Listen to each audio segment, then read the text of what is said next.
जातिवादी जहर जो कि सबसे ज्यादा आप देख रहे हो तांडव मचा रहा है, वो उत्तर प्रदेश के अंदर मचा रहा है और बाकी राज्यों में भी ये तांडव फैलता जा रहा है। यानी कि दो ही जातियों का वर्चस्व इस हिंदुस्तान पर हो गया है, एक ठाकुर और एक ब्राह्मण। यानी कि दो ही जातियों का वर्चस्व रहेगा और इन्हीं लोगों की प्रशासन शासन में सुनवाई होगी और जो सरकारें हैं वो भी इन्हीं लोगों का समर्थन करेंगी। आपने एक तरफ देख लिया कि अखिलेश यादव एक मंदिर जाते हैं और बाद में उस मंदिर की धुलाई की जाती है, बस वहीं से हौसले जो हैं वो बढ़ते चले गए। और खासकर जो भाजपा सरकार है उन्होंने ऐसे एजेंडे को बढ़ावा दिया और जब अखिलेश यादव मंदिर जाते हैं और मंदिर को धुलवाया जाता है और जिन लोगों ने मंदिर धोया उनके खिलाफ कोई कानूनी कार्रवाई नहीं की गई, उसी के बाद ये वर्चस्व जो है ये भोकाल बढ़ता चला जाता है। यानी कि जो अपराधी हैं उनके हौसले बढ़ते हैं, जो जातिवादी लोग हैं उनके हौसले बढ़ते हैं और इन हौसलों को यदि रोकना है तो कहीं ना कहीं ये हिंदुस्तान संविधान से चलाना पड़ेगा और जो संविधान में विश्वास करते हैं उन लोगों को आगे आना पड़ेगा और मजबूती से अपनी बात उठानी पड़ेगी और अत्याचारों के खिलाफ लड़ना पड़ेगा। आपने इटावा का कांड देख लिया कि एक जो कथावाचक था उसकी जाति केवल यादव होने के कारण उसको जाति सूचक शब्दों से जलील किया गया, उसकी नाक रगड़वाई गई, उसके ऊपर एक महिला का मूत्र छिड़का गया और ये कहा गया कि अब तुम पवित्र हो गए। यानी कि इटावा के एक गांव में मैं आपको बता दूं कि मणि सिंह यादव नामक एक कथावाचक कथा करते हैं, वहीं वो ब्राह्मणों का गांव था और ब्राह्मणों को जब ये पता चलता है कि ये कथावाचक दलित या यादव समाज से है, पहले तो उसे दलित समाज से समझा जाता है और उसको जाति सूचक शब्दों से नवाजा जाता है और फिर जब वो कहता है जी मैं दलित नहीं हूं मैं यादव हूं, तो उसकी चोटी काटी जाती है, उसका मुंडन कराया जाता है और उसके जो सहयोगी है वो भी यादव था, उससे भी नाक रगड़वाई जाती है और उसका भी मुंडन किया जाता है। कहीं ना कहीं आप देख रहे हो कि अपराधियों के हौसले, जातिवादी लोगों के हौसले वो बढ़ते जा रहे हैं। यानी कि जो अदर कास्ट है, ब्राह्मण और ठाकुर को छोड़कर वो हिंदू नहीं है, चाहे वो जाट है, गुजर है या यादव है या बढ़ई है, तेली है, धोबी है, बाकी जो जातियां हैं वो हिंदू नहीं है। केवल दो ही जातियों का हिंदू धर्म पर कब्जा हो गया, एक ठाकुर और एक ब्राह्मण। ठाकुरों का तांडव आप देख लीजिए कि एक ट्रेन जो कि वंदे भारत ट्रेन वो गुजरती है, दिल्ली से शुरू होती है और उसको आपने देखा कि एक शिक्षित पढ़े लिखे अधेड़ व्यक्ति को भाजपा का विधायक अपने गुंडों से जो है वो झांसी जाकर पिटवा देता है। और मैं आपको बता दूं ये विधायक केवल 10वीं पास है और इसको सत्ता में बैठाने वाले भी आप ही लोग हैं और जब कम शिक्षित लोगों को आप सत्ता में बिठाएंगे तो 10वीं पास व्यक्ति ऐसी ही हरकतें करेगा और उसने एक अधेड़ कमजोर व्यक्ति को पिटवा दिया केवल सीट लेने के नाम पर कि मुझे विंडो वाली सीट चाहिए। तो आप देख रहे हो और कहीं दलितों के ऊपर गाड़ियां चढ़ाई जा रही हैं, जो प्रजापति हैं यादव जाति हैं उनके बच्चों को पीटा जा रहा है। यानी कि पूरा भोकाल मचाया जा रहा है। इस भोकाल को रोकेगा कौन? सरकार रोकेगी। और मैं बता रहा हूं यदि सरकार ने उत्तर प्रदेश के अंदर जो भाजपा सरकार चल रही है उसने इस जातिवाद के ऊपर, ये जो ठाकुर और ब्राह्मणवाद का भोकाल चल रहा है इसके ऊपर लगाम नहीं कसी तो इसका हर्जाना बाद में भाजपा को ही भुगतना पड़ेगा। आप देख रहे हो कहीं ना कहीं दलित जो है वो उदासीन होता जा रहा है सरकार से, जो ओबीसी है वो उदासीन होता जा रहा है सरकार से, उनकी लड़ाइयां कोई लड़ नहीं रहा है, वो थाने में जाते हैं प्रशासन में गुहार करते हैं तो उनकी कोई सुनता नहीं है। एक दलित सीएमओ को हटा दिया गया, जो डीएम था वो ठाकुर था तो उसने पूरा अपना भोकाल मचाया, वर्चस्व दिखाया और जो सीएमओ दलित था उसको हटा दिया गया। तो ये कब तक चलेगा? मैं बता दूं जैसे सरकार की जो रणनीतियां होती हैं, जो सरकार की योजनाएं होती हैं उनका असर जैसे जनता के ऊपर पड़ता है, मैं कह रहा हूं ऐसे ही जनता की गतिविधियों का असर भी सरकार के ऊपर पड़ता है। और जैसा आपने देख लिया, जो विपक्ष है वो ये कह रहा है कि ये जो सरकार है ये ठाकुरों की और ब्राह्मणों की सरकार है, और ऊपर से ठाकुर ब्राह्मण जो तांडव मचा रहे हैं इसका सीधा कनेक्शन सरकार से हो जाता है, और जो विपक्ष है वो इसमें जनता की नजर में सही साबित हो जाता है। और ये जो अखिलेश जी पीडीए का नारा देते हैं उसका बिल्कुल सफल परीक्षण जो है वो 2027 में होने जा रहा है, अगर ऐसे जातिवादी लोगों पर लगाम नहीं कसी गई। खैर उनके ऊपर एफआईआर हुई, लेकिन इस एफआईआर के होगा क्या जब तक सोच नहीं बदलेगी।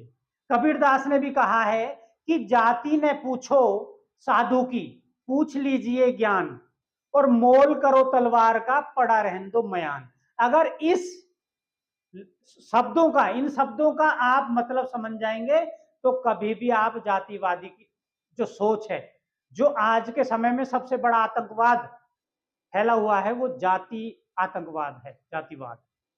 तो साधु की आप जाति पूछ रहे हैं। जो व्यक्ति ये कह रहा है कि मैं शिक्षक था पहले, मेरा स्कूल किसी कारणवश बंद हो गया, क्योंकि सरकार जब से भाजपा सरकार आई तो जो छोटे छोटे लोग स्कूल चला रहे थे, जो परमिशन नहीं ले सकते थे लेकिन वो बच्चों को शिक्षा दे रहे थे, पढ़ा रहे थे, और उनके ऊपर जब कार्रवाई हुई तो वो स्कूल बंद हो गए। उसके बाद आजीविका चलाने के लिए किसी व्यक्ति ने यदि कथा करना शुरू कर दिया, उसका अधिकार है। वो भी तो हिंदू है। यादव क्या हिंदू नहीं है? गुजर क्या हिंदू नहीं है? जाट क्या हिंदू नहीं है? केवल एक जाति विशेष ही हिंदू रह गई है। तो किसी को भी, कोई भी जाति है उसको कथा करने का अधिकार है।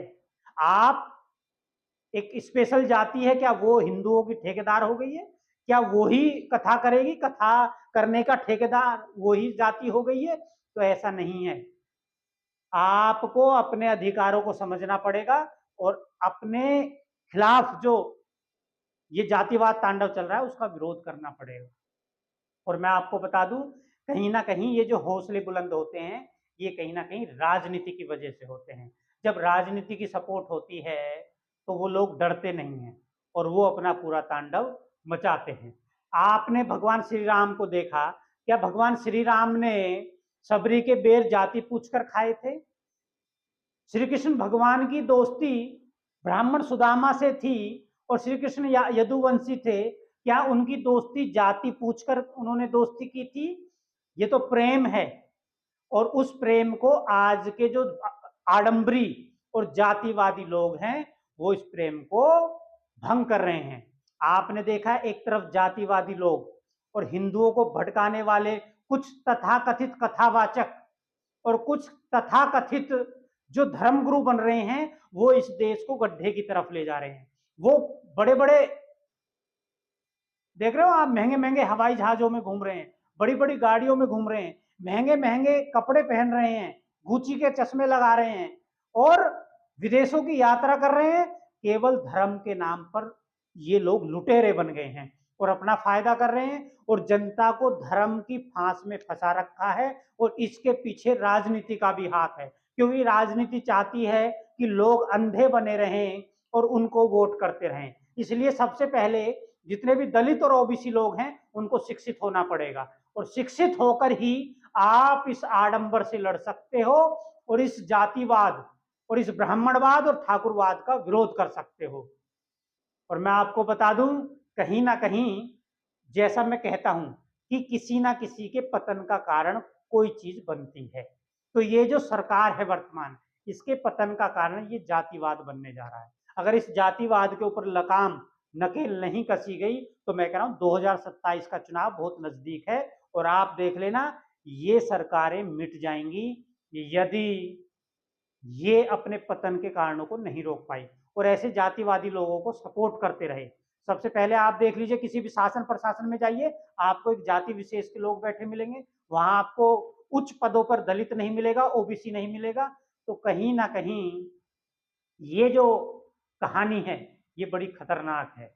भगवान अपने भक्त में भेदभाव नहीं करता, लेकिन ये जो हिंदूवादी ठेकेदार हैं, ये जो जातिवादी ठेकेदार हैं, ये इस देश को डुबोने जा रहे हैं, इस देश का पतन करने जा रहे हैं। आप देख रहे हो दलितों को इन लोगों ने सम्मान नहीं दिया, तो दलित सीधा सीधा हिंदू धर्म छोड़कर बौद्ध धर्म अपनाने जा रहा है। और मैं बता दूं, बौद्ध धर्म जिसने अपनाया वो शक्ति बन गया। आपने जापान देख लीजिए, आप चाइना देख लीजिए, शक्ति बन गए।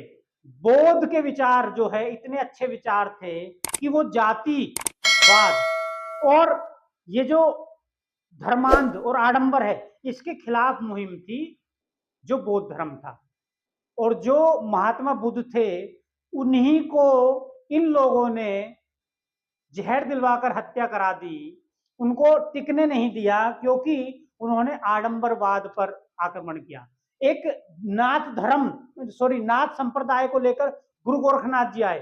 गुरु गोरखनाथ जी का ये ब्राह्मणवादी जो लोग थे, जो आडंबरी लोग थे, इन्होंने विरोध किया और गोरखनाथ जी को बदनाम किया कि गोरख धंधा नाम करके उनको सूचित किया, इन्होंने बदनाम करने की कोशिश की, ये तो गोरख धंधा करते हैं, यानी कि गलत काम करते हैं, और झूठ साबित करना चाहा गोरखनाथ जी को। लेकिन गोरखनाथ जी इनके आडंबर का पर्दाफाश करने में कामयाब रहे और नाथ संप्रदाय सबसे बड़ा संप्रदाय उभर कर सामने आया। जो नाथ संप्रदाय हुआ, बौद्ध महात्मा बुद्ध हुए, इन्होंने ब्राह्मणवाद और ये जो आडंबरवाद है, अंधविश्वास, इसके खिलाफ ही तो आवाज उठाई थी। इन लोगों ने उन्हें भी नहीं छोड़ा। और आपने देखा महात्मा बुद्ध भी चले गए इस धरती को छोड़कर, जबकि इसी धरती के विद्वान थे, इसी धरती पर पैदा हुए।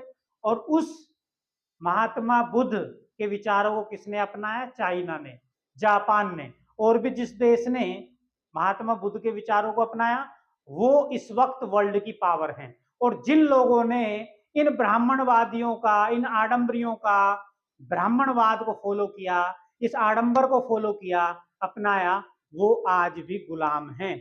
वो आज भी कहीं पर शक्ति नहीं बन पाए हैं। बहुत बड़ी शक्ति बनने की तो आप छोड़ दीजिए, आज भी आडंबरी लोगों को देख लिए, ऐसे ऐसे बाबाओं के चक्कर में फंसे हैं जो मोबाइल पे डायरेक्ट हनुमान जी से बात करते हैं, जो मोबाइल पे डायरेक्ट भगवान जी से बात कर रहे हैं, जो भविष्यवाणी कर रहे हैं, पर्चे निकाल रहे हैं। तो ये जो घटनाएं हो जाती हैं, जो पहलगाम की घटना हो गई, जो अभी अहमदाबाद प्लेन की घटना होगी, उनके पर्चे क्यों नहीं निकाल पाते ये आडंबरी लोग? जनता जो है वो समझ ही नहीं रही है। जनता का दिमाग बिल्कुल कैप्चर कर लिया गया है, इनकी गुलाम मानसिकता कर दी गई है। और जो राजनीति है वो राजनीति भी यही चाहती है, लोग जब तक गुलाम रहेंगे, मानसिक गुलाम रहेंगे, तब तक ही ये आपको चुनाव में जिताएंगे। कोई भी विकास की बात नहीं कर रहा है, कोई भी बेरोजगारी पे बात नहीं कर रहा है, कोई भी महंगाई पे बात नहीं कर रहा है, कोई भी इस गरीबी से, इस भुखमरी से भारत को कैसे निकाला जाए उसकी बात नहीं कर रहा है। केवल आडंबर में फंसे हुए हैं लोग। आप देख लीजिए, जितने भी बड़े बड़े मंदिर हैं उनको अरबपति कर दिया गया है, लेकिन कोरोना के समय में उन मंदिरों ने किसी को एक दाना नहीं खिलाया, आपदा में एक दाना नहीं खिलाया। और केवल सेवा करने में कौन आगे आए? गुरुद्वारे, गुरुद्वारों ने लोगों को भोजन कराया, गुरुद्वारे वाले जो हैं उन्होंने लोगों की सेवा की। लेकिन ये आडंबरी लोग जो हैं ये मानने का नाम ही नहीं ले रहे हैं। और जो जनता है, जनता भी बिल्कुल मानसिक गुलाम बन चुकी है। और मैं कटु शब्दों में इस गुलामी की निंदा करता हूं। और जो ये तथाकथित हिंदूवादी धर्मांध और अज्ञानी और अयोग्य लोग जो कथावाचक और धर्मगुरु बने बैठे हैं, अशिक्षित लोग भी, आप देख लीजिए, शिक्षित नहीं है, वो धर्मगुरु है, अच्छा बिजनेस बना लिया, क्योंकि इस बिजनेस में कोई लॉस नहीं है और कोई इन्वेस्टमेंट नहीं है, आप तुरंत से पैसा कमाना शुरू कर देते हो और गुची के चश्मे लगाने लगते हो, बड़े बड़े प्राइवेट जेट में घूमने लगते हो, विदेशों की यात्रा कर रहे हैं, लग्जरी लाइफ जी रहे हैं। आपको सिक्योरिटी दे दी गई है क्योंकि सरकार ये चाहती है कि ये लोगों को अंधा बनाए रखें। तो कहीं ना कहीं हम भी अपने प्लेटफॉर्म से इस आडंबरवाद का विरोध करते हैं और निंदा करते हैं और जनता से उम्मीद करते हैं कि जाग जाइए जागरूक हो जाइए, नहीं तो ये देश कभी शक्ति नहीं बन पाएगा। आप इन्हीं चक्रों में लगे रहेंगे और एक कुएं में जो मेंढक घूमता रहता है, आप वहीं के वहीं घूमते रहेंगे। और सरकार राजनीति भी चाहती है कि आप वहीं उस कुएं में घूमते रहो, उस कुएं से बाहर नहीं निकल के आओ। आप देख लो, जितने भी मोस्टली बड़े बड़े धन्यवाद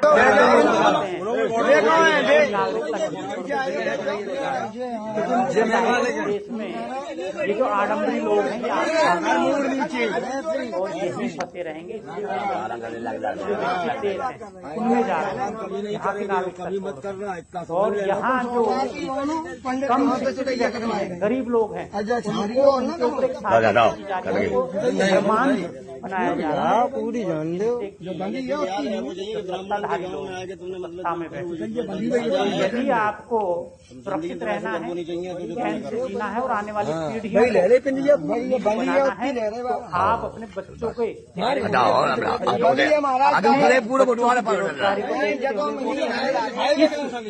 गरीबी पे जो मार है, महंगाई है, इसको देखकर आप वोट करिए। क्लियर कर रहे हैं, उनके लिए पिछले 8 साल से कोई रोजगार नहीं है। और बहुत सारे, मेरा नाम संत सिंह यादव है सर। हैं जो बेरोजगार घूम रहे हैं। ये बताओ जरा ऊपर जी सर। 5000 स्कूलों को वीडियो वायरल हो रहा है। जी जी बंद करने जा रहे हैं। कहाँ की घटना है और पूरी बात क्या है? ये सर घटना है दानरपुर की। सहारा दे रहे हैं, तो वहाँ हम भागवत करने गए। वहाँ से लोग, एक पाठक बाबा और एक साथ में पप्पू महाराज वहाँ के जो मंदिर के हैं, वो लोग आए, हमसे भागवत छटाए। हमारे जो है और मैं जो मुख्य वक्ता है मुकुटमणि शास्त्री, उनके साथ मैं सहायकी करता हूँ। मेरा नाम संत सिंह यादव है। तो जब हम वहाँ गए, तो चूंकि अछल्ला के पास का गांव है, तो वहाँ लोगों ने ये पूछा कि आप, पहला श्लोक हो गया, भागवत भी शुरू हो गई। शाम को उन लोगों ने पता लगाया होगा, तो वो बोले कहाँ के रहने वाले? तो हमने कहा हम रहने वाले तो कानपुर के हैं, यहाँ छल्ला भी हमको हो गई 20 साल रहते रहते। क्या काम करते हो? तो हमने कहा पहले हम शिक्षक थे, स्कूल चलाते थे। क्योंकि वो पूरा लूट रही है। जो मोदी सरकार आई तो उस समय प्राइवेट स्कूलों को बंद करवा दिया गया। इसके बाद फिर हम भागवत नेता लूट रहे हैं में लग गए। कहीं ना कहीं छोटे तो बोले कि तुम्हें पता चलता है कि चमार हो? हमने कहा हम चमार नहीं साहब, हम यादव हैं। तो बोले कि आरडी दिखाओ। तो हमने कहा आरडी तो मिला ही नहीं, आधार कार्ड। बोले कि तो हमने कहा नंबर ले लो हमारा, हमारे घर से पता लगा लो। इन्होंने नंबर लिया, हमारे बेटे से पूछा, तो बेटे का नाम जैसे आरडी में हमने क्लिक किया तो उसका नाम क्लिक किया गया, राज यादव। इसलिए इन्होंने कहा कि साले ये 103 डेयरी है यहाँ पे ब्राह्मणों के गांव में, तुम यादव होकर के चमार होकर के यहाँ भागवत करने आए हो। और इन्होंने बहुत हमें मारपीट करना शुरू कर दिया। रात भर इन्होंने बहुत टॉर्चर किया सर, यहाँ तक कि हमारे बाल काट दे। और जो परीक्षित बना था, परीक्षित की मैडम से इन्होंने मूत्र, बोले भाभी आप अपना मूत्र ले आओ। उसे मूत्र से हमारे ऊपर छिड़का इन्होंने। बोले ये अब पवित्र हो गए, ब्राह्मण के मूत्र तुम्हारे ऊपर पड़ गया, अब तुम पवित्र हो गए, अब बताओ। पैर इसलिए छुआए कि तुम यहाँ पे संकल्प करवाया, तो आपने हमारी भाभी से, हमारी जो है ये ब्राह्मणी है, इससे आपने पैर छुआया। हमने कहा पैर हमने नहीं छुआया, हम तो वैसे भी पैर नहीं छुआते। हमने ये कहा कि ठीक है ठीक है ठीक है। तो बोले कि नहीं तुमने वो तो करवाया, संकल्प करवाया। तो हमने कहा संकल्प करवाना भाई हमारा जो पाठन क्रिया में है वो हम करेंगे। जनता तरक्की करेगी, याद रहे वो चाहिए कि ब्राह्मणन के गांव में आके तुमने मतलब जो करो वो जो तुम्हारी सजा है, आपको वोट करेगी। तुम जिंदगी में ऐसा करना नहीं चाहिए तो तुमने करो। तो इसलिए आपकी राय मैं जरूर चाहता हूँ, कमेंट बॉक्स में जरूर बताएं। और वीडियो यदि अच्छी लगी तो वीडियो को लाइक करना और चैनल को सब्सक्राइब करना, जिससे कि हमारा मनोबल बढ़ता है। तो हमारा मनोबल बढ़ता है तो आपकी लड़ाई हम लड़ते हैं और आपके लिए राजनीति में आप हमारे चैनल को आर्थिक सहयोग करना चाहते हैं तो ज्वाइन बटन पर जाकर आप हमें जो भी आर्थिक सहयोग करना चाहें वो आर्थिक सहयोग कर सकते हैं। और यदि आर्थिक सहयोग नहीं कर सकते तो चैनल को सब्सक्राइब जरूर कर लेना। और वीडियो को अपने आसपास के लोगों को जागरूक करने के लिए आप वीडियो को शेयर जरूर करें और उनसे भी कहें कि अभिषेक मौलिक भारत चैनल को सब्सक्राइब करिए। इन्हीं शब्दों के साथ जय हिंद, जय भारत, जय संविधान।